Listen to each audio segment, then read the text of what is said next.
Good morning everyone.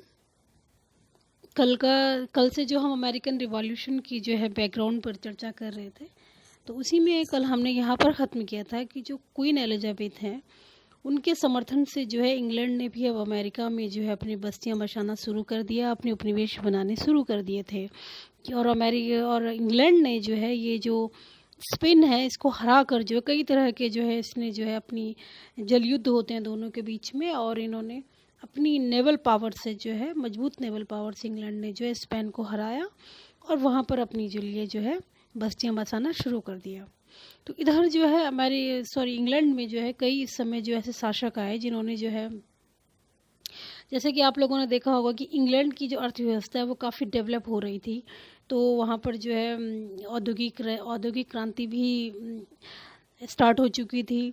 तो वहाँ के इंग्लैंड के लिए ज़रूरी था कि वो जो है अपने बिज़नेस को, व्यापार को बढ़ावा दे। तो इसीलिए हम उसको पाते हैं कि वो औपनिवेशिक जो प्रतिस्पर्धाएं हुई हैं पूरे विश्व में यूरोप के देशों के बीच, तो उसमें जो है इंग्लैंड को हम हमेशा जो है सबसे ऊपर पाते हैं।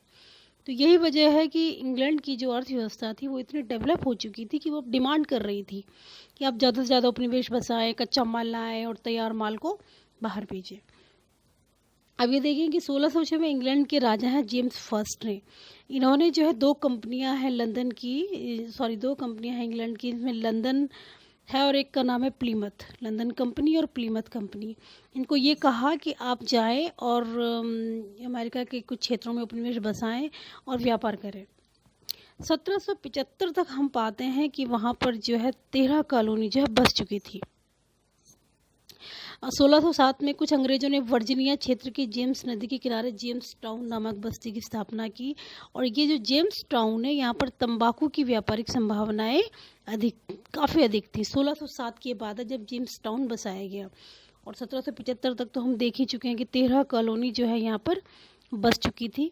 इन 13 उत्तरी अमेरिकन बस्तियों ने 18वीं शताब्दी के 7वें दशक तक कृषि, वानिकी, वाणिज्य, मत्स्य उद्योग, जहाज उद्योग, इनके क्षेत्र में जो लोगों ने उल्लेखनीय विस्तार कर लिया था। हर क्षेत्र में मतलब इन्होंने अच्छा खासा डेवलपमेंट कर लिया था।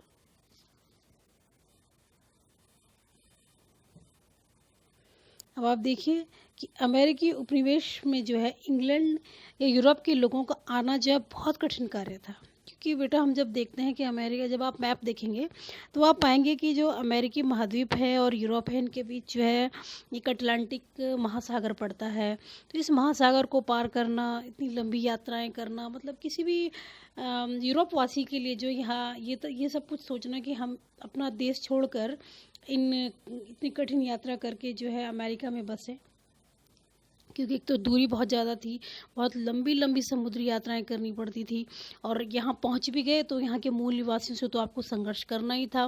प्रकृति के प्रकोप का जो है भी उन्हें सामना करना पड़ता था, क्योंकि हर देश की जो है अपनी एक भौगोलिक और जो पारिस्थितिकी जो है विशेषता होती है, तो उसके अनुकूल ढलने के लिए जो है एक संघर्ष तो आपको प्रकृति से भी करना पड़ता है।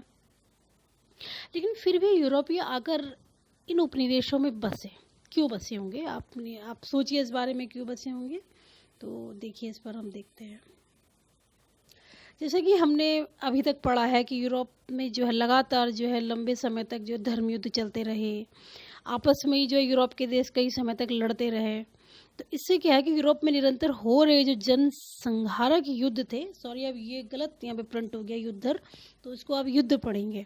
तो निरंतर हो रहे जो जनसंहारक युद्ध से इससे लोगों की मुक्ति की आशा में जो है लोगों ने यूरोप छोड़ के इन उपनिवेशों में बसना शुरू किया।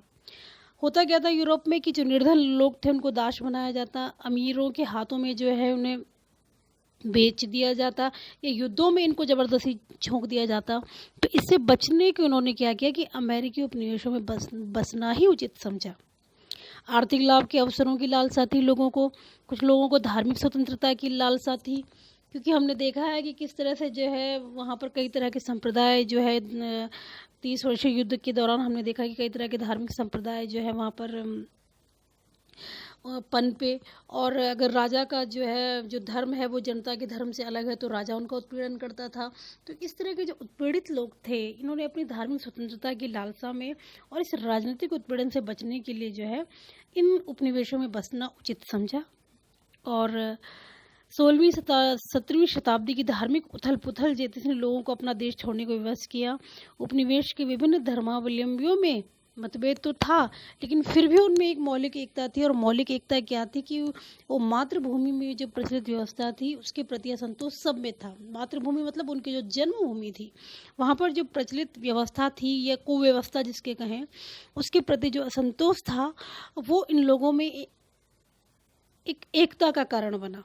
इसीलिए इन लोगों ने यहाँ पर जो एक दूसरे के धर्म का सम्मान भी किया, लेकिन और दूसरी तरफ जो है ये एक दूसरे के प्रति जो है इन्होंने एकता की भावना का भी बाद में प्रदर्शन किया, जिसको कि हम अमेरिकन रिवॉल्यूशन में देखते हैं, जब लोगों ने संगठित होकर जो है ब्रिटेन के विरुद्ध जो है युद्ध छेड़ा, संघर्ष छेड़ा।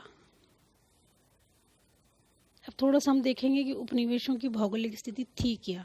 मतलब जैसे मैंने बताया था कि इनकी जो है एक इंटरडिपेंडेंट जो है इनकी अर्थव्यवस्था जो है इनकी थी।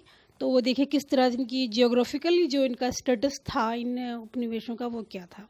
देखिए बेटा कि जो ये उपनिवेश थे इनके 3 भाग थे, एक उत्तरी, मध्य और दक्षिण। जो नॉर्दर्न कॉलोनीज थी, उत्तरी उपनिवेश थे इनमें, जैसे कि हम मैसाचुसेट्स हैं, न्यू हैम्पशायर हैं। तो ये उपनिवेश क्या है, पहाड़ी हैं और बर्फीले प्रदेश होने के कारण खेती के उपयुक्त नहीं थे। तो यहाँ से इंग्लैंड को क्या मिल रहा था, लकड़ी मिलती थी, मछलियाँ मिलती थी, वन संपत्ति प्राप्त होती थी। और यहीं से इंग्लैंड के जो अधिकांश जहाज बनते थे, जब तक कि अमेरिकी उपनिवेशों ने अपनी स्वतंत्रता कायम नहीं की थी। तो उससे पहले तक जो है इंग्लैंड के जो जहाज थे यहीं से बनकर जाते थे, इन उत्तरी उपनिवेशों से।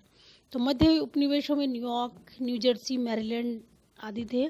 यहाँ के उद्योगों में शराब और चीनी उद्योग प्रमुख थे, जो बहुत उन्नतशील अवस्था में थे। और जो दक्षिणी उपनिवेश थे, उनमें थे north Carolina, south Carolina, Virginia आदि थे। यहाँ की जलवायु गर्म थी, तो ये प्रदेश खेती के लिए उपयुक्त थे। तो प्रमुखतः अनाज, गन्ना, तंबाकू और कपास का जो उत्पादन है इन्हीं क्षेत्रों से होता था। तो इस तरह से जो है इनकी जो भौगोलिक स्थिति थी, इससे आप समझ सकते हैं कि कैसे ये जो उपनिवेश जो इंटरडिपेंडेंट भी हो गए। ठीक, एक तो इनका जैसे हमने देखा है या आगे भी हम देखेंगे कि एक तो इनका व्यापार चलता था यूरोप के अन्य देशों के साथ, प्लस इनका जो है आपसी व्यापार भी इन उपनिवेशों में चलता था, उत्तर का दक्षिण के साथ या दक्षिण का मध्य के साथ, क्योंकि इंटरडिपेंडेंट थे एक दूसरे के लिए। ठीक, और एक तथ्य बड़ा इम्पोर्टेंट है इन उपनिवेशों की संस्कृति। तो अमेरिका के उपनिवेशों में जो एक मिश्रित संस्कृति का जन्म हुआ था। इसके कारण क्या थे, क्योंकि यहाँ बसने वाले जो लोग थे वो यूरोप के विभिन्न प्रदेशों से आए थे, जो विभिन्न संप्रदायों से थे।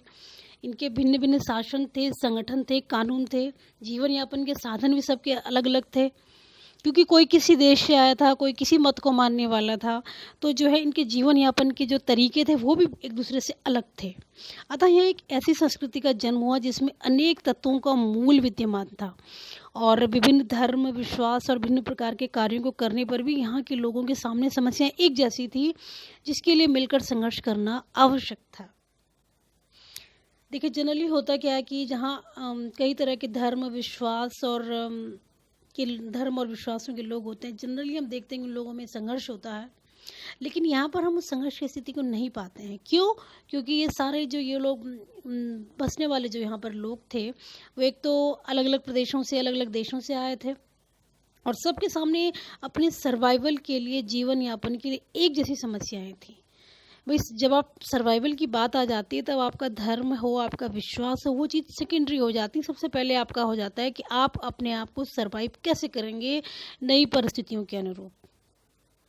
ठीक, तो लोगों के सामने सर्वाइवल की समस्या एक जैसी थी, जिनके लिए इन लोगों के लिए ज़रूरी था कि भाई आपको मिल के संघर्ष करना है। तो यहाँ एक ऐसी संस्कृति का जन्म हुआ था जो यूरोप से मिलती जुलती थी, लेकिन उस पर भी अलग थी। क्यों अलग थी? क्योंकि इन लोगों में एक एकता का भाव जो है आ चुका था। तो इसीलिए जो इन उपनिवेशों की संस्कृति ने भी जो है इन लोगों को एक होने का जो बोध कराया, उससे जो है ये लोग संगठित हुए और इन्होंने इस बात को समझा कि किस तरह से ब्रिटेन जो है हमारा शोषण कर रहा है और किस तरह से जो है ब्रिटेन जो है हमारे लिए कानून तो बनाता है लेकिन हमारे साथ समानता का व्यवहार करता ही नहीं है।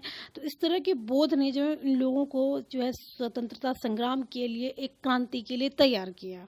और आगे कल से हम जो है इसके कारणों पर, फिर इस तरह के घटनाक्रम पर और उसके परिणामों पर हम फिर चर्चा करेंगे। बेटा आज के लिए इतना ही। और मैं समझती हूँ कि आप लोग अब जो अमेरिकन रिवॉल्यूशन है इसके बैकग्राउंड और इसके इंट्रोडक्शन से आप लोग समझ सकते हैं और इसको अपने शब्दों में आप लोग बता सकेंगे, समझ सकेंगे।